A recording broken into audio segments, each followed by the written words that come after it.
A new beginning marks this week, for today is the first day of the new month of Sivan. Today is the first day of reading the fourth book of the Torah as we commence. Today is the first reading of that book called Bamidbar.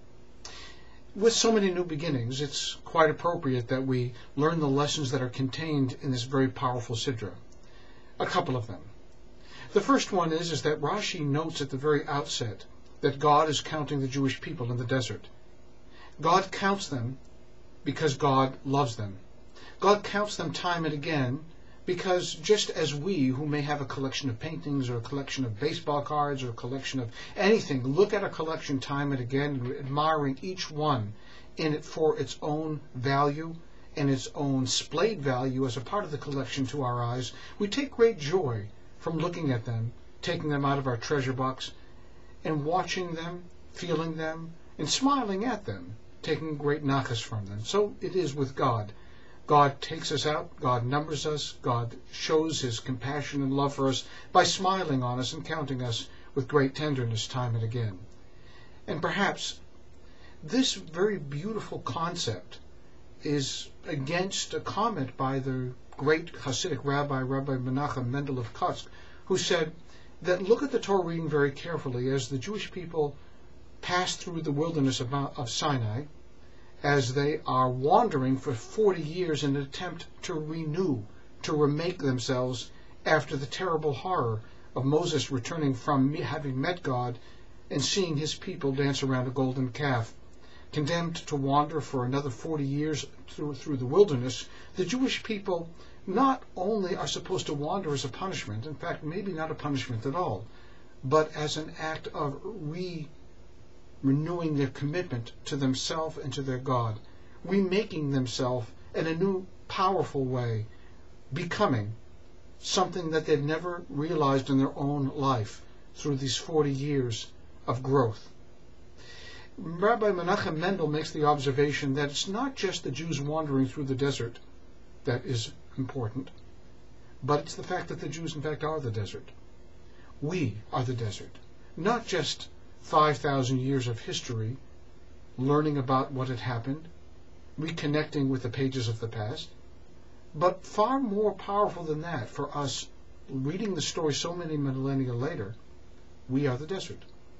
We are impoverished. We are like grains of sand roasting in the sun. We are tired and we are of little value. We have little to our name and little to our past that anyone would want to take notice of us. Most importantly, our own soul. So that when our soul gazes in the mirror of ourself, looking very hard at what we truly are, it sees impoverishment. It sees a spiritual emptiness, a vacuum. What have we done? Not nearly enough. What have we accomplished? Nowhere near what we could have accomplished in our life.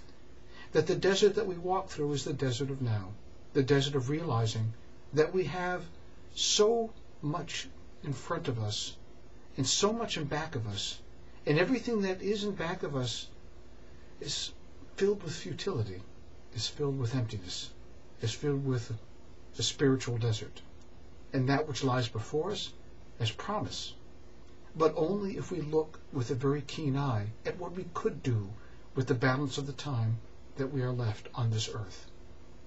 Now, looking at these two comments, the first, that God loves us so very much that He numbers us time and again, taking great joy in our reality, in our spiritual and physical life, and counterbalancing that with the idea that we are of so spiritual little value. The truth is somewhere in the middle between the two. That God, yes, does love us very much, and God is hoping for the best in us. God is hoping that we can realize our full potential with whatever time we have left to walk on this earth. God, as it were, is a spiritual cheerleader, saying, I know you can do better. I have great hopes for you. You may have walked through a wilderness for 40 years, but beyond that wilderness lies the golden promises of a holy land that lies stretched before you as far as your eye can see. Dive into it. Take advantage of it. Become all that I know that you can be, is God's prayer for and to humanity. Wishing you a very beautiful Shabbat and a beautiful new beginning, a recreation of self.